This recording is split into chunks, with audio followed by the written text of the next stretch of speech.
ও আমাকে দেখে মনে ওর আত্মা আসছে, আমি ওকে জড়ায় কানে কানে বলতেছি মা আমি আসছি, তোমার কোনো ভয় নাই, আমি তোমাকে নিয়ে যাবো এখান থেকে, ঠিক আছে। তারা আমাকে সত্য দিচ্ছে যে আপনার হাতে যে তুলে দিলাম আমরা একটা ভিডিও রাখবো। আমি বলতেছি ঠিক আছে রাখো, আমার কথা হয়েছে যে আমার মেয়েটাকে এখান থেকে আগে নেই, তারপরে যা করেন আমি করব, ঠিক আছে। আমার কাছে অবশ্যই জন্ম নিবন্ধন আছে, আমি এটা অবশ্যই দেখাবো।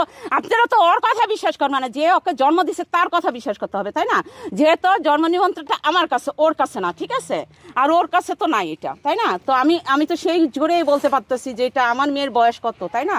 ও তো মিথ্যা বলতেছে আপনাদেরকে, সেটা তো আপনারা বিশ্বাস করা উচিত না। হ্যাঁ, টাকা পয়সা চাওয়াই তো, আর না চাইলে আমাকে মারধর করতো।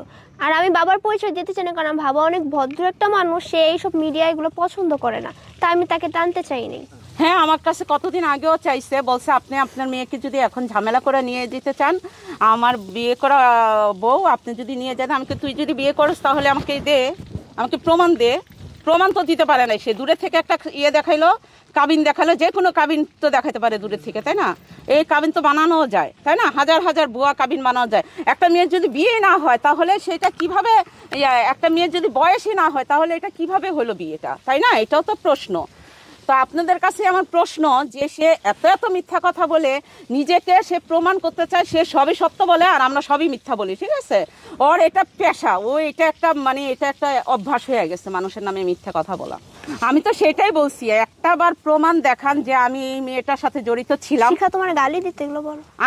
আমার মেয়েকে যখন ও নিয়ে গেছে ভাগাইয়া, ভাবছে যে আমি জানতাম, শিখা ভাবছে যে আমি জানতাম। যখন শিখা জানলো যে আমি জানি না এই বিষয়টা, যখন আমি সাকিবকে ধরতে গেছি, আমি শিখাকে ডেকে নিয়ে গেছি যে শিখা তুমি যদি ওই সাকিবের ঠিকানা জানো আমাকে বলো, আমি পুলিশ নিয়ে যাই।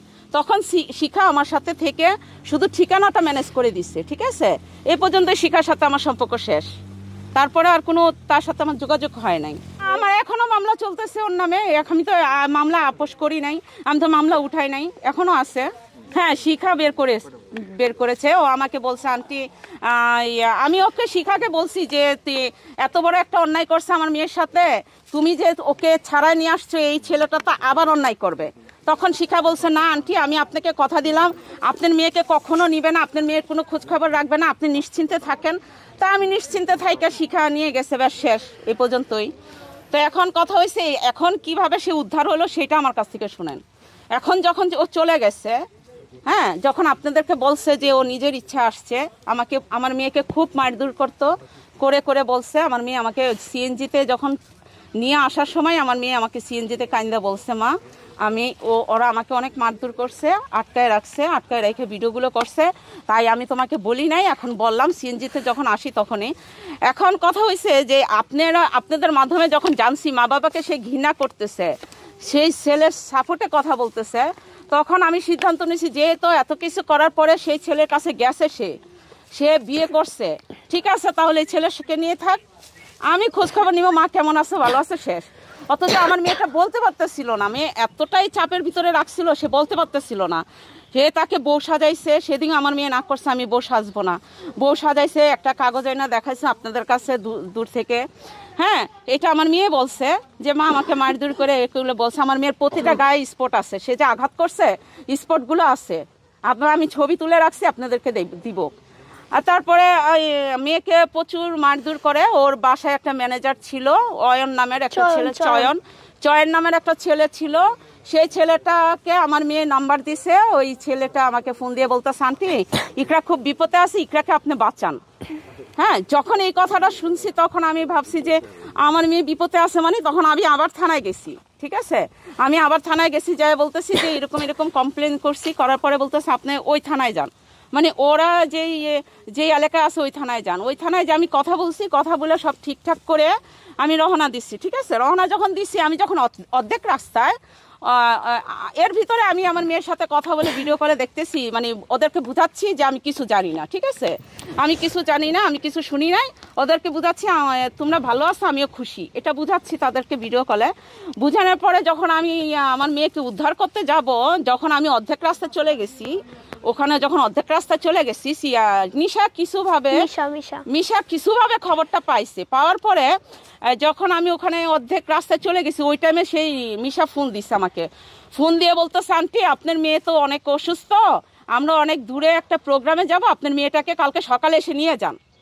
তারপরে যে আমি রাস্তায় যাচ্ছি ওকে এটা বুঝতে দেই নাই। আমি বলছি আমি হাসপাতালে যাচ্ছি, আমি হাসপাতাল থেকে এসে আমি বাসায় যেয়ে তোমাদের ওখানে কালকে আসবো, ঠিক আছে, আমি এটা বলছি। আমি যে রোডে যাচ্ছি ওদেরকে বুঝতে দেই নাই, আর আমার কথাগুলো রেকর্ড আছে। তারপরে আমি যখন আবার একটু 5 মিনিট পরে আবার ফোন দিচ্ছে নিশা, ফোন দিয়ে বলতো শান্তি আপনি এখনই আসেন। তাই আমি বলতেছি কি এমন হয়েছে, আমার মেয়েকে দাও তো আমি কথা বলবো। বলতেছে আপনি আসেন, আসার পরে আপনি কথা বলবেন। আমি বলছি না আমার মেয়েকে দাও। হ্যাঁ, আমি আমার ভিতরে তো চাপ দিয়ে ফেলছে, কারণ আমি তো আগেই শুনছি তাকে অত্যাচার করতেছে। তখন আমি বলতেছি আমি ডিবি অফিসের এখানে আসছি, তোমরা আসো। তারা যায় নাই। তো আমার নাম্বারটা আবার পুলিশকে দেওয়া ছিল, টেকিনে ছিল আমার নাম্বারটা, ঠিক আছে। আমি কোন বিল্ডিংয়ে যাব, কোথায় যাব, এগুলো ওনারা চেক করতেছিল। হ্যাঁ, তারপরে আমি গেছি, যাওয়ার পরে আমরা 10তলা 6তলা একটা বিল্ডিংয়ে নিয়ে গেছে। আমি বলতেছি তোমরা বলছো রাস্তায় দাঁড়াইতে, এখন বলতেছে 6তলা একটা নাম্বার বাসায় যাইতে এত কেন 6তলা আমি যাইতে পারবো না। নিউজ দিছিলাম না তখন বসা যাই, তো ওইখানে নিয়ে গেছি। তো ওই বাসাটা আমাকে নিয়ে গেছে, ওখানে নিয়ে গেছে। নেওয়ার পরে ওখানে একটা পুলিশ ছিল, ঠিক আছে। যখন দেখছি অনেকগুলো মানে অনেক ধরনের ছেলে, তারপর আমি ভয় পাই নাই। তারপরে একটা পুলিশ ছিল, ওই থানার একটা পুলিশ ছিল। ওই থানার যখন পুলিশ ছিল তখন এখন আমাকে বলতেছে আপনার মেয়েকে আপনি নিবেন? আমি হ্যাঁ অবশ্যই নিব। আমার মেয়েকে যখন দেখছি তার চেহারা চিনা যায় না, ওই ছবিটাও আমার কাছে আছে, আপনাদেরকে দেখাবো। ওই অবস্থায় আমি ভিডিও করে রাখছি, তার চেহারা চিনা যাচ্ছে না। ও আমাকে দেখে মনে ওর আত্মা আসছে। আমি ওকে জড়ায় কানে কানে বলতেছি মা আমি আসছি, তোমার কোনো ভয় নাই, আমি তোমাকে নিয়ে যাবো এখান থেকে, ঠিক আছে। হ্যাঁ, তারপরে ওই পুলিশটা বলতেছে আপনি কি আপনার মেয়েকে নিয়ে যাবেন? আমি বলছি হ্যাঁ আমার মেয়েকে নিয়ে যাব। তারপরে ওখানে একটা ছেলে ছিল, খুব ভদ্র একটা ছেলে, খুব ভালো একটা ছেলে। ওই ছেলেটা আমাকে বলতেছে আন্টি আমি সাকিবটা অনেক চেষ্টা করতেছি দিয়ে আসতে, আপনার নাম্বারটা আমার কাছে ছিল না, যেদিন প্রথম আসছি সেদিনই আমি পাঠাই দিতাম। হ্যাঁ, আমি আপনার সাথে যোগাযোগ করতে পারি নাই আন্টি। আর ছেলেটা ওই এলাকারই একটা ছেলেটা খুব ভদ্র। ওই ডান্স ক্লাবটা জান না, উনি যার ডান্স ক্লাবটা ওই মালিকটা। তো আমি বলতেছি দেখো, এখন তারা আমাকে সত্য দিচ্ছে যে আপনার হাতে যে তুলে দিলাম আমরা একটা ভিডিও রাখবো। আমি বলতেছি ঠিক আছে রাখো। আমার কথা হয়েছে যে আমার মেয়েটাকে এখান থেকে আগে নেই, তারপরে যা করেন আমি করব, ঠিক আছে। তারপরে তারা কি করলো, ভিডিও রাখলো, আমার হাতে তুলে দিচ্ছে, আমি সই দিচ্ছি, এগুলো একটা ভিডিও রাখলো। আমাকে তোদের যা ইচ্ছা তা কর, কোনো সমস্যা নেই, আমার মেয়েটাকে আগে নেই। তারপরে ওকে ইকরাকে কানে কানে বলতেছি মা তুমি ভয় পাও না, আমি আসি, আমি নিয়ে যাব, তারপরে যা বলার বলবা। যখন ওখান থেকে আসি আমরা আয়সা, যখন আমি সিএনজিতে উঠি, সিএনজিতে বসার সাথে সাথে ইকরা আমাকে কাইন্দা জড়ায় ধরছে। আমি বলছি মা সত্যি আমি যেগুলো শুনছি? হ্যাঁ মা, তাড়াতাড়ি থানায় চলো। হ্যাঁ, তাড়াতাড়ি থানায় চলো।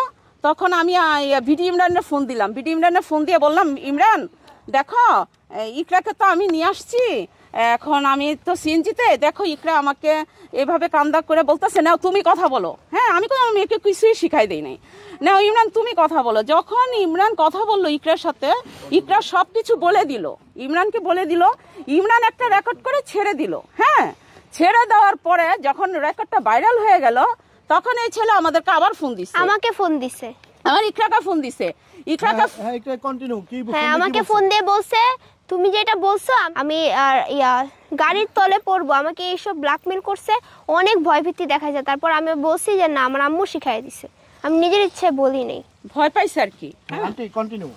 তারপরে ইকরাকে বলতেছে দেখো তুমি যদি এই কথাগুলো বলো সবাই সামনে, সাংবাদিকদেরকে কি কাউকে, হ্যাঁ তারপরে আমি নিশাকে বললাম নিশা ওই ছেলে বলতে আমার মেয়েটাকে নিয়ে তাহলে তোমরা গায়ে হাত দিছো কেন, মারছো কেন, আমার মেয়েকে না খাওয়াই রাখছো, প্রতিটা ভিডিওতে মাইরা ভিডিও করাইছো। আবার বলতেছে ইকরাকে সামনে দেয়, প্রতিটা ক্যামেরার সামনে দেয়, ওরা বুঝায় যে ইকরা খুশিতে করতেছে ভিডিওগুলো। এটা আমার মেয়েই আমাকে বলছে। হ্যাঁ, তো একটা টেবিলের সামনে ইকরা বসে দাঁড়ায় বলতেছিল আমি নিজের ইচ্ছায় আসছি। আমি যে ওনার যে বন্ধু চয়ন ভাইয়া, উনি আমাকে, আমি জিজ্ঞেস করতেছি ভাইয়া আমাকে যে এত মারধর করতেছে আপনি আমাকে বাঁচান। উনি বলে কি আমি কিভাবে বাঁচাবো, সাকিব আমাকে, ওর এতটা খারাপ, ওরা ওর লোকরা আমাকে মেরে ফেলবে তোমাকে বাঁচাইতে গেলে, তুমি একটু কয়টা দিন থাকো আমি তোমাকে সাহায্য করব। তারপর আমি ভাইয়ার দিকে তাকায় জিজ্ঞেস করতেছি, ও আমাকে সাকিব বলতেছে যে বলো যে তুমি নিজের ইচ্ছায় আসছো। পরে আমি ভাইয়ার দিকে তাকায় জিজ্ঞেস করতেছি ভাইয়া আমাকে এরকম মাথা নিষেধ করতেছে যে এটা মার নামে বইলো না। পরে ও আমাকে থাপ্পড় দিয়ে এক জায়গা থেকে আরেক জায়গায় ফেলাই দিছে, সেটা আমাকে অয়ন বলছে, ঠিক আছে। যখন বলছে আপনার মেয়েটাকে এত জোরে থাপ্পড় দিছে আন্টি, মাটির বিছানা, মেয়ে মানে নিচে বিছানো তোষক বিছানো ওইখানে ঠাস করে ফালাই দিছে। সেইটা আমাকে আমার মেয়েও বলছে, ওই অয়নও বলছে, ওই ছেলেটাও বলছে। হ্যাঁ, কোনো মেয়ে কখনো ওর কাছে জেনে শুনে যাবেন না।